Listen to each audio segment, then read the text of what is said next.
Welcome to this online talk using the M&S Archive collection. My name's Catherine, I'm the M&S Company Archivist, and this short talk will enable you to find out more about our amazing archive collection, how we look after it, how it's used and how you can use it. This is a pre-recorded talk, but if you're watching it as a YouTube premiere event, I'm available for any questions for the duration of the talk via the chat box. Let's start with a little background to the collection. It's the official business archive and corporate memory of Marks & Spencer plc, and as such records the development of one of Britain's longest established and most iconic high street retailers. The archive team's mission is to collect and preserve items created by M&S in the course of its business operations, which have an ongoing research value. The archive collection was established in 1983 when M&S was preparing to celebrate its centenary in 1984 and appointed its first company archivist to bring together historic records which were scattered across numerous head office departments. Originally, the archive materials were gathered together in the former M&S head office in Baker Street and were then housed above one of our North London stores. But there were no environmental controls or fire protection and no public access. In 2009, the business celebrated 125 years with an archive-based display at the University of Leeds, and that sowed the seeds for establishing a permanent home for the archive collection on campus. The Michael Marks building opened to visitors in 2012. The collection includes annual reports and accounts, board minutes and papers, chairman's papers, senior management records, financial and sales performance reports, and records of various head office departments, including the press office, marketing, human resources, finance, legal and pensions. There are letters, speeches, employee magazines, advertising material, photographs, films, oral history recordings, clothing, food packaging and merchandise. There are also records relating to stores across Britain and in international markets, including photographs, architectural information and some operational records. Whereas the older versions of all of these records are paper-based, more recent equivalents are increasingly in digital formats, and we apply the same archive principles to our digital archive as to our physical repository. The collection relates not only to the history of retail, distribution and marketing, but also manufacturing. Given M&S's unique relationship with suppliers from the 1930s onwards, the collection contains a wealth of information relating to product development, manufacturing processes and food and textile technology. The collection also comprises family papers from the Marks, Seif and Saka families who were involved in leading the company for many decades. The majority of records, having been transferred directly from within the business, are supplemented by donations of M&S merchandise from members of the public. In total, we hold about 3,000 items of merchandise, that is garments and products, dating from the 1890s to the present. It will never be possible for us to keep every example of merchandise that M&S produces, so our criteria for selecting products for retention are whether a product represents a new M&S innovation, is a best-selling product, or has achieved iconic status, for example, if it's been worn by a high-profile celebrity. We've got everything from a 1926 bra to the NHS t-shirt produced for the COVID-19 Nightingale hospitals. We have records of staff training in the 1920s to probing and scrutiny reports from the 1990s. The collection charts the development of M&S, but it also offers a unique lens on British social history, documenting changes in how people live, eat and are clothed. For example, it's a valuable source for understanding the home front during the Second World War, with significant changes to food availability, and we also have one of the most significant collections of wartime utility clothing in the UK. The collection is an important source of information on how consumerism has changed from the late 19th century to the present. our advertising and marketing material is a rich source for class, gender and communications studies. As the first major retailer to develop a comprehensive employee welfare programme in the early 1930s, the collection is a key source for the history of employee relations and staff welfare, charting the paternalistic beginnings of responsibility for employees to more recent changes in the legal landscape of employment relations. More recent retail sector developments are also captured within the collection, including globalism, sustainability and business ethics, such as the role that M&S, as a leading retailer, has in shaping and influencing customer behaviour. Art and design is a very rich subject area within the collection, which is strong on fashion design, textile and print design, graphics and communications. Innovation in 20th and 21st century food science, textile technology and colour science are well represented, with the collection showing how scientific developments translated to new products and changing customer behaviours. The collection is an important resource for business history and management studies, covering management and operational issues such as property management, logistics, distribution, finance and corporate governance. We specifically seek to address the weaker areas of our collection, including records relating to M&S's international operations from the mid-1960s onwards, records relating to M&S innovation and technology for the same period, and examples of vintage menswear and children's wear. Our strong room is a restricted access area with an automated fire suppression system for the security of the collection items. Walking into the strong room is like walking into a big fridge, as the entire room is temperature controlled. Archives come in lots of different formats: parchment, paper, photograph, film, etc. And most formats benefit from being kept in a constant cool temperature. We run our strong room at 16 degrees as it's the best temperature for the majority of our formats. It's not just the temperature we have to control, it's the amount of moisture in the environment too. If it's too dry, some archive materials can become very brittle and fragile. If there's too much moisture, mould could start to develop. So we maintain a constant relative humidity of about 45%. We have a small number of archive formats, early glass plate negatives, moving film reels, that are more vulnerable and benefit from even cooler temperatures, so a small secondary strong room runs at 2 degrees and about 30% relative humidity. We use acid-free packaging materials so that items are protected from light and dust and can be handled safely. Occasionally we're asked if it's possible to browse in the strong room, but security issues aside, rows and rows of boxes and garment bags aren't necessarily that exciting to see.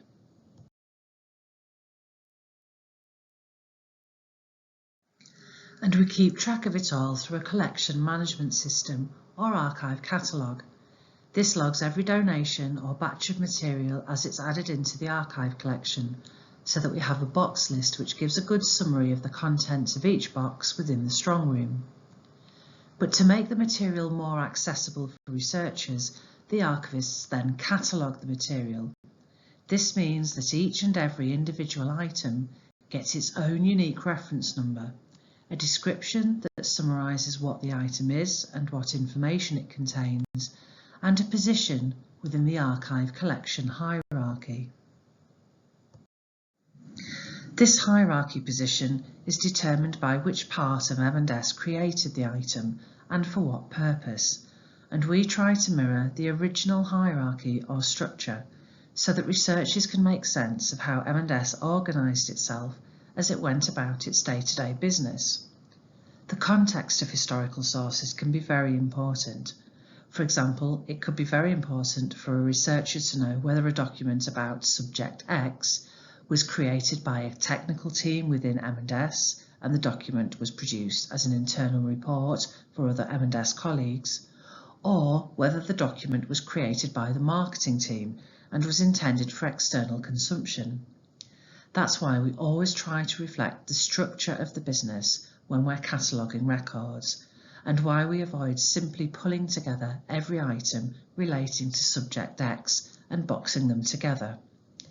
It's highly likely that some documents relating to Subject X will also deal with other subjects too. The item descriptions we produce will help a researcher to identify relevant material using keywords without destroying the authentic context of the source material. The collection hierarchy structure contains different levels of records, which are broad at the top and become more specific further down. That's reflected in the reference numbering, which goes from high level to the detail of a specific item. So starting at series level, then to subseries, and then a specific item. The collection is divided into 8 broad series of records. These broad categories include company records and product and packaging, for example. Each series has its own reference number, which takes the form of a letter, and we're going to take a look at some of the highlights. Company records contain papers and reports which document the company's strategies, objectives and results. This includes founders' papers, the papers of the chairman of the business, senior management records and corporate literature, which includes annual reports and financial statements. Within the founders' papers are the cash books of our original founding partners, Michael Marks and Tom Spencer, which indicate the resources that each partner invested in and drew from the business. Head Office Departments contains papers relating to the workings of the business, from marketing material and staff communications to property ledgers and legal papers. This series can be used to explore the history of M&S from behind the scenes. Corporate social responsibility includes records of social and community initiatives, ethical trading and Plan A. Press office material includes internal and external communications, from press releases and lookbooks to staff magazines and newsletters.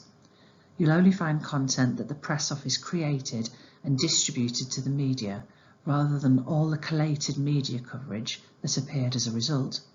So you'll find a press release issued by M&S rather than cuttings of all the articles based on that press release, which appeared across all newspapers and magazines. The Economic Information Department includes statistical and financial reports and records relating to suppliers and sourcing, while Human Resources includes records relating to recruitment, training material, employee recognition and employee social activities, rather than individual HR or employee files, which the archive does not hold. The Finance Department material includes reports and accounts, ledgers, cash books and records relating to stores, to merchandise and international exports. The Building Division material includes registers of deeds, lease information, premises plans and building development records. Marketing includes promotional leaflets, TV adverts and press adverts, while international includes records such as annual reports and communications arranged by country or territory. The clothing and home records include design briefs and trend books for clothing and home products, while store operations includes records from and about the interwar period and the Second World War. For many researchers, these head office department records are the richest part of the archive collection. There is so much material contained within these records, covering every aspect of how M&S has run itself and has developed over the decades. For example, these staff regulations issued at one of our stores in 1938 give an indication about what someone could expect when they joined the business and what their working life would be like. This later guide for sales assistants gives information on many technical aspects of the role of customer assistance in our stores, including explaining the checking list system, which for many decades, from the 1930s onwards, was the system whereby M&S managed all stock control across the business. The photographs and audiovisual material contains over 10,000 items, including store photographs dating back to the 1890s, some of the first M&S on-screen adverts from the 1950s, and a wide selection of internal training videos. This series of the collection is a really rich source of information for research into many subject areas, from local history and the development of town centres to the evolution of staff training. The store photographs relate to communities across the UK and capture so much, from the changing fashions of colleagues and customers to trends in architectural design.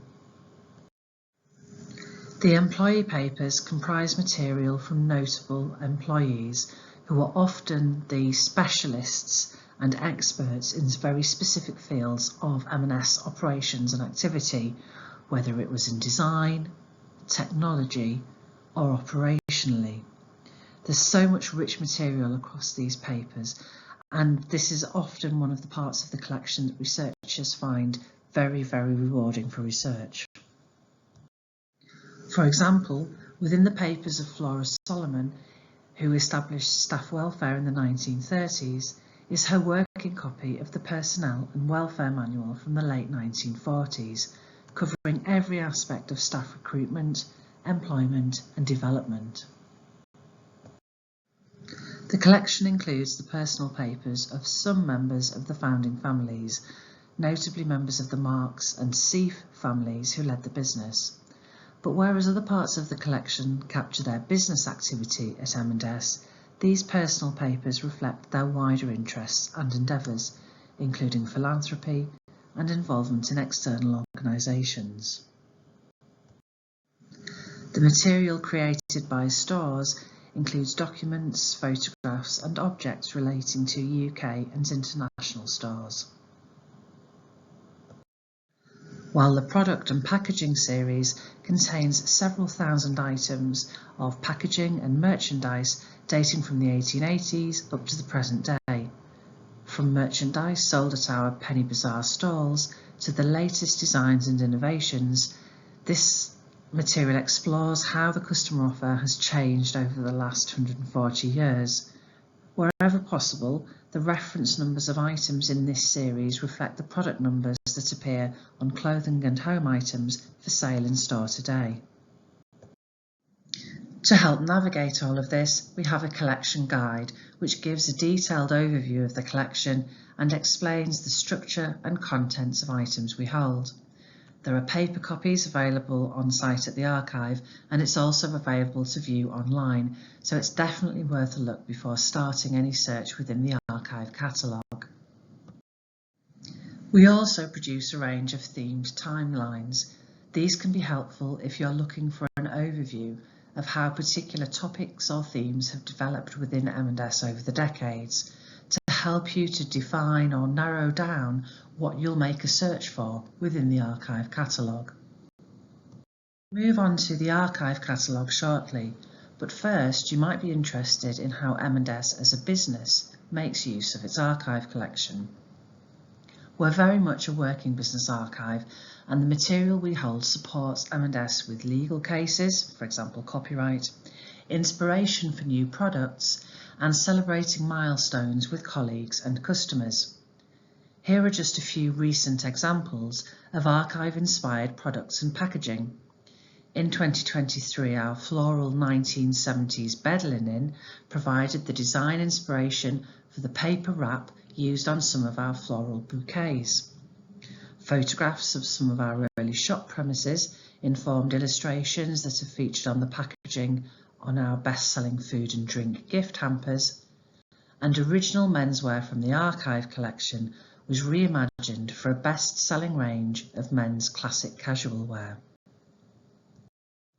Some corporate archives don't allow the public to see many of their records, but from the beginning at M&S, there's been a business drive to be as transparent as possible. That said, commercially sensitive internal business papers are subject to a closure period where they won't be available to the public. For example, the most recent design briefs from our lingerie team won't become immediately available for external researchers in case there are product ideas that are still in development at M&S and you might work for a rival retailer. We also carefully manage the records in our collection that may contain sensitive personal information in accordance with GDPR. Our board minutes and finance records are permanently closed access, although that's rarely a problem for researchers. As a PLC, our annual financial records have been published every year since 1926, with the most recent years available online, while the board minutes don't include details on specific topics.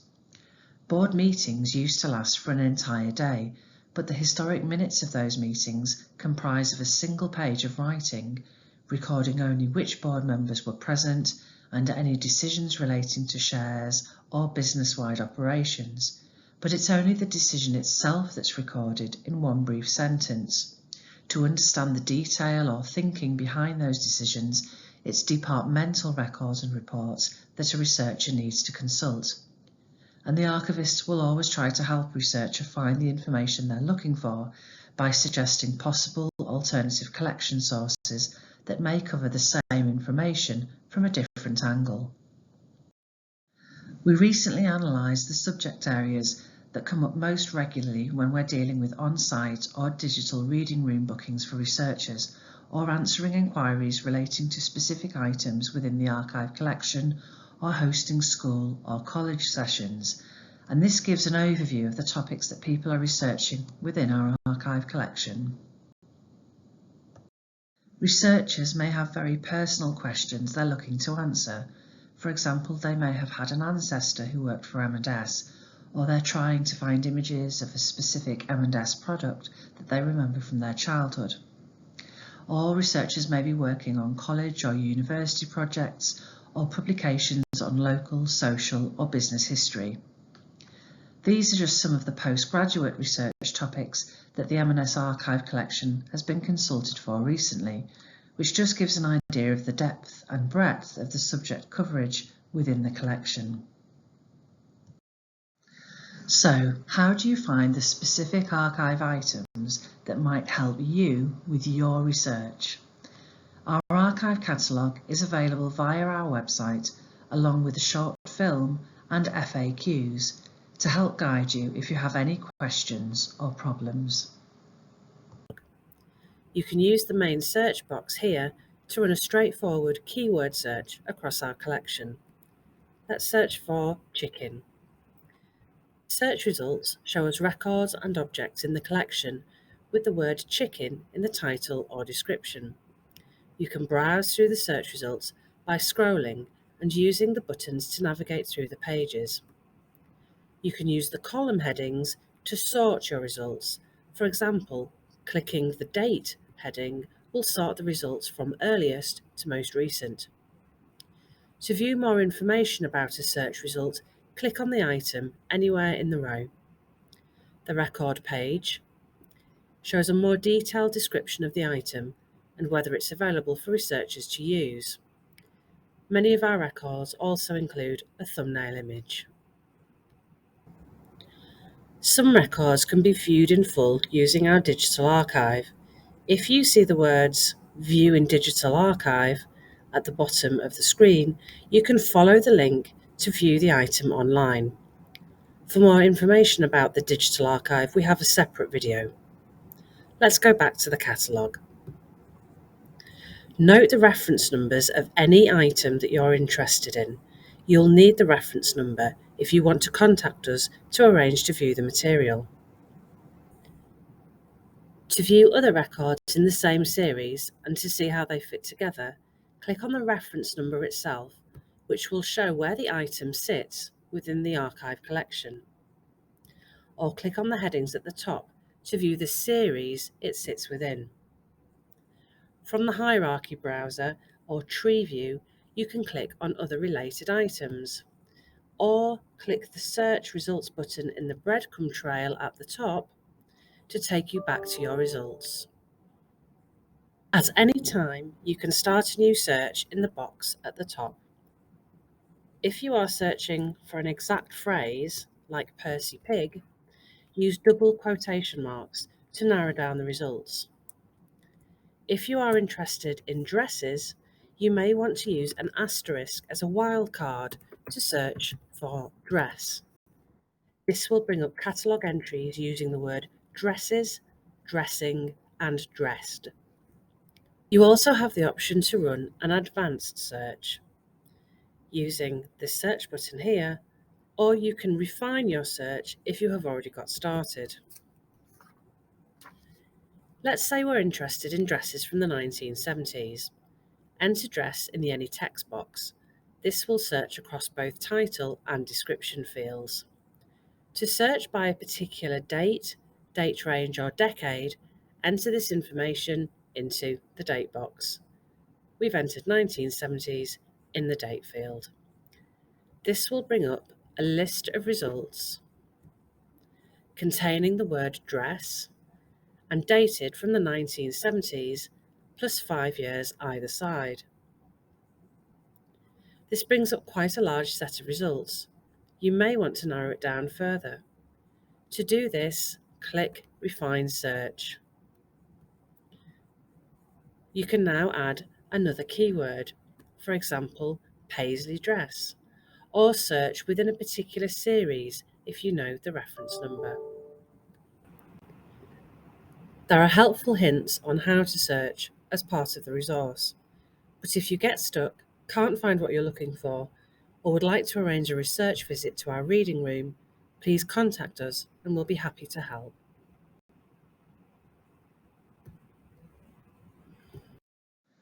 Our reading room service is available on site at the archive in Leeds, but we also offer a digital access service for researchers who can't visit in person. We need to know in advance which archive items you wish to consult so that we can retrieve these from the strong room for you. So we ask you to book a slot in our reading room in advance and to let us know which archive items you're interested in using the unique reference number that each item has within our archive catalogue. Our website provides much more information about what to expect when working in our reading room, as there are rules and guidelines in place to help prevent damage to the archive sources. If you're requesting digital access, we'll check to see whether we already have a digital version of the archives you're interested in, and if not, we'll let you know whether it's likely to be a couple of days or a few weeks before we can provide digital access. If you're interested in an item that's not suitable for digitisation, for example because it's in very fragile physical condition and may be damaged, we'll let you know and suggest that you try to arrange a visit in person instead. The most popular and most frequently requested archives are already digitised and are available for any researcher to consult at any time via our digital archive, which includes a short film and FAQs to help you to find and use these digital resources. We have a small handling collection of duplicate items supplemented by a few replica pieces. This means that while the core archive collection remains safe and secure, people can experience and enjoy original items, from duplicate photographs and staff magazines in our memory boxes to support reminiscence work with people with dementia, as shown on the left, to vintage garments in our design studio dressing up area in our exhibition for visitors of all ages to enjoy. Please don't hesitate to get in touch if there's anything we can do to help you use the archive collection for your own research. For archivists, one of the most rewarding things is knowing that the time and effort you put into looking after an archive collection is enabling it to be used, so we'd love to hear from you.